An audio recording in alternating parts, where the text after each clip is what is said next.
나 대신 모기지를 내줄 세입자들, 즉 고객님들을 더 좋은 아파트에 더 비싼 값에 모시기 위한 레노베이션 과정에 대해 이야기해보려 한다. 채널 고정. 처음에 첫 번째 빌딩을 샀을 때의 집 상태는 처참하진 않았지만 엄청나게 구렸다. 그런 상태의 집에 살고 있던 기존 1, 2, 3층 세입자들은 시세의 반값 정도인 환불 정도를 각각 내고 있었다. 우리의 목표는 각 층의 월세를 보통의 방 3개짜리 아파트 시세까지 끌어올리는 것. 뉴욕과 뉴저지에선 100살 먹은 집들 정도는 흔히 볼 수 있다. 구조적인 문제만 없다면 얼마든지 업데이트시켜 값을 올릴 수 있기 때문에 우리는 레노베이션 후의 가치를 계산해 집을 구매했고, 이젠 나 대신 모기지를 내줄 더 비싼 세입자들을 구하기 위해 집을 고칠 때다. 주황색 키친 캐비넷, 누런색과 핑크색 욕조들과 변기, 노랗고 초록초록한 벽들, 이것들을 싹 다 뜯어 고쳐 없애버려야 한다. 근데 집 사는데 다 써서 돈이 없네?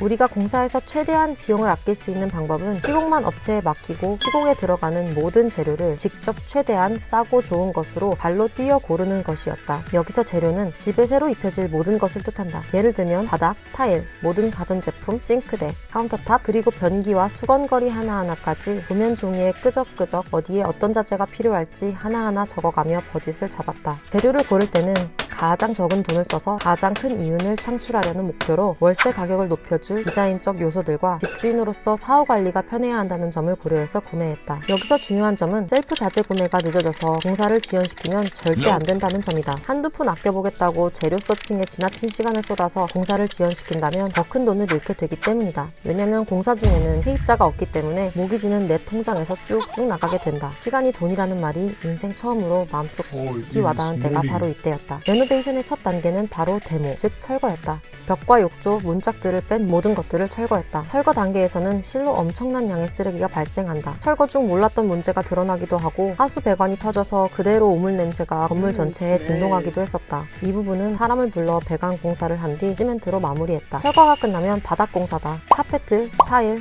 하드우드가 제멋대로 섞여있던 괴기스러운 혼종의 바닥들을 싹 걷어낸 뒤 완충제를 깐 후 우리가 직접 고른 바닥재를 시공했다.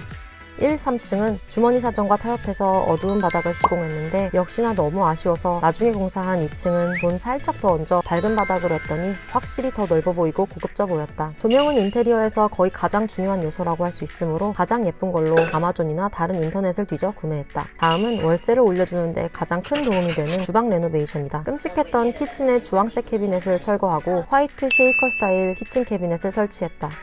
카운터탑은 대리석 같지만 대리석이 아닌 쿼츠로 시공했는데 그 이유는 가격이 저렴하고 관리하기 편한 자재였기 때문에 렌탈 유닛에 적합했다. 1차형 주방이라 조명은 네일 조명을 선택했다. 키친 어플라이언스들을 구매할 때는 가전제품 회사 4군데를 돌면서 견적을 받은 뒤 삼성 제품 세트를 가장 싸게 해주는 곳에서 구매해 설치했다. 그리고 대망의 화장실.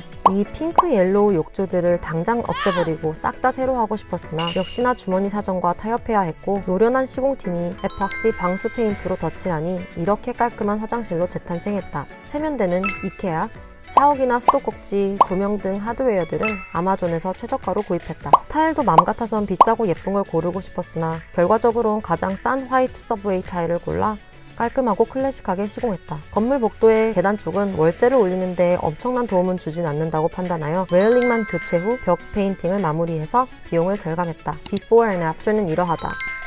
우리에게 디자인적 컨셉은 딱 하나였다. 화이트, 그리고 약간의 블랙. 가장 유행을 덜 타면서 깔끔한 느낌을 주기 때문에 렌털 유닛에 적합했다. 마음 같아선 유행하는 색도 넣고 싶었지만 우리는 기본 미니멈 10년간 아파트들을 촌스럽지 않게 유지시켜야 했기 때문에 타임리스하고 가장 클래식한 기본 컬러들로 배치했다.